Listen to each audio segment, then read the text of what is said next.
As homeschool families, I think we can easily focus so much on our students' curriculum that sometimes we can forget that there's material out there that can really help us as homeschool parents. So that's why today I'm sharing with you one of my favorite homeschool books. It's called Teaching from Rest by Sarah Mackenzie.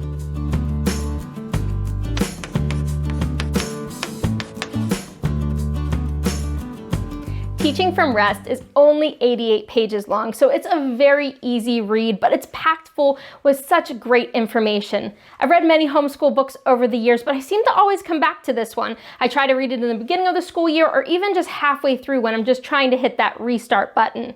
It is a faith-based book, so I would recommend it more for Christian homeschool families. Now, if that really doesn't apply to you, but you would like to read this book, you could sort of move through the first part 1, and then sort of slow down in part 2 when she dives into more information about restructuring your homeschooling and some things about your homeschool planning.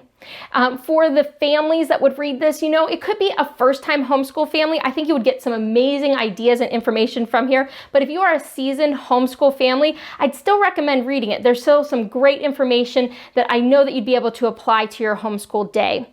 The next thing I want to do is just jump into my 5 favorite takeaways from this book. The first takeaway I wanted to share is when she talks a lot about not having the curriculum control you or your homeschool day. I think we buy this curriculum and we suddenly get this pressure of that I need to check all these boxes and I need to do all the things on my list. And then when you start adding multiple curriculum packages onto your day or across multiple kids, you start really feeling this like fear, pressure, anxiety, a little bit of frenzy, a feeling like I must check all these boxes off. And I think what she really talks about is sort of taking that step back to say, is my child learning? What's the atmosphere in my home? And how am I as the teacher really teaching my kids using this curriculum? I purchased it, but I need to make sure the curriculum works for me, not that I'm working for the curriculum. And I love sort of thinking through that because there have been times with my teaching that I've realized that I've let that box checker side of me sort of take over, and I've had to stop and put the brakes on and just say, no, my child is actually learning. If we don't get through all of this stuff in one day, but my child is really diving in, learning about some topic that they're really interested in and they're really enjoying learning, that's the value of the day, not just all these boxes that I checked.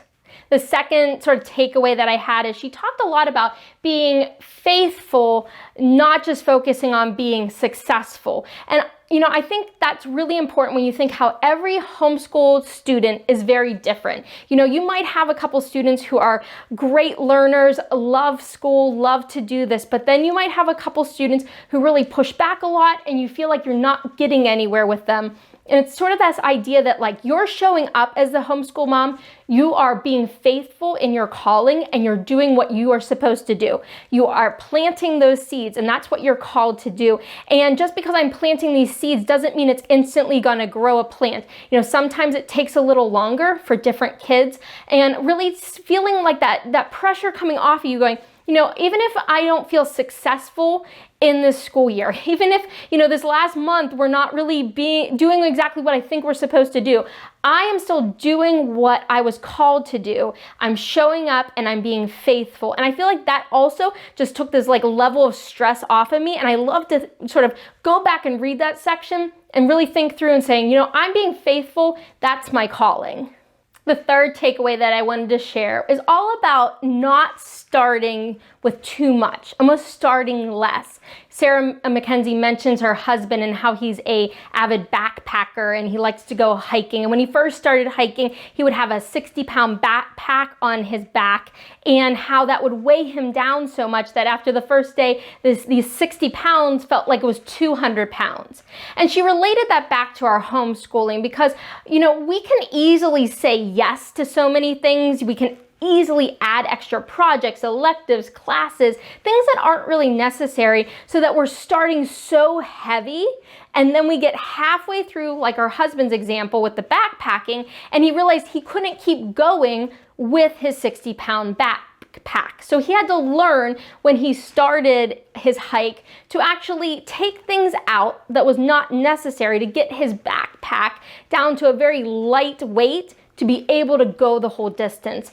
So I like to look at my homeschooling and really think like that. In the beginning, it's so easy to say yes, but maybe I need to say no. If it's something that's easy or cheap to add, maybe I need to think about it more before I just add in an extra elective or an extra book or an extra project. Really making sure that for all my kids that I'm starting almost a little lighter, because it's always easy to add something along the way while you're in your school year versus feeling like you have to take things out, because I feel that gives you a little bit of a feeling like I failed or I didn't do what I was supposed to do. And so that takeaway is something that I think about all the time. How am I starting? Am I starting the way that I want to finish?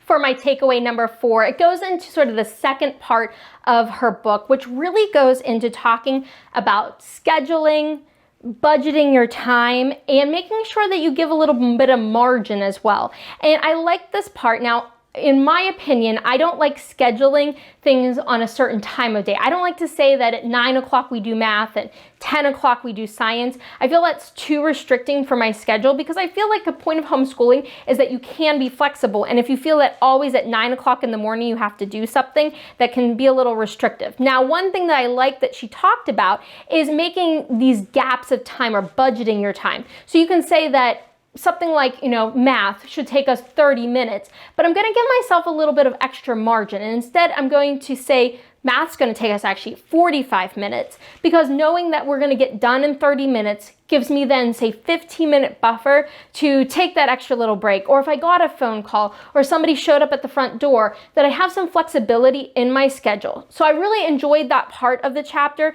And then she also went into talking about your loop schedule. Now, you hear the word loop schedule a lot, I think, in homeschool communities and on Facebook and different types of places. And basically the loop schedule is that instead of feeling like, Monday you do an art project, Tuesday you do music, Wednesday you do some type of extra writing. And instead of having them scheduled by days of the week, instead you just create a list. Maybe it has 5-6 items on it. And then at some point during the day, on one of the days, you have what is your loop time. And you just take whatever's the next thing on the top of the list and you do that. And then the next day, it's the next one that floats up to the top of the list. And you keep rotating through your list. And what's really helpful with that, if there's holidays that regularly fall on Monday for some reason, or maybe on Fridays is when your co-op meets and you have like sort of inconsistency with your schedules, it could be a couple weeks that you could miss doing whatever, extra project or elective that you have in. So it definitely created a little bit more, peace or calmness in our day when I just created a list of 5 or 6 extra things that I would like my kids to do. And then it's just, here's our loop time during the day, and we just do whatever is next on the list. So she goes into a lot of detail with loop schedules, as well as scheduling out your day and adding that little bit extra margin. So it's a really great section to really dive into. It really did help me out when sort of organizing and making a plan for my homeschool day. For takeaway number 5, the last thing I wanted to share was how she talks about what makes you thrive as a teacher. What is unique about yourself? Maybe you're really great at reading aloud to your kids, or you really enjoy crafts or music. Incorporating those types of things into your homeschool planning, curriculum, your day, to make those sort of things that you enjoy sort of part of your homeschool day.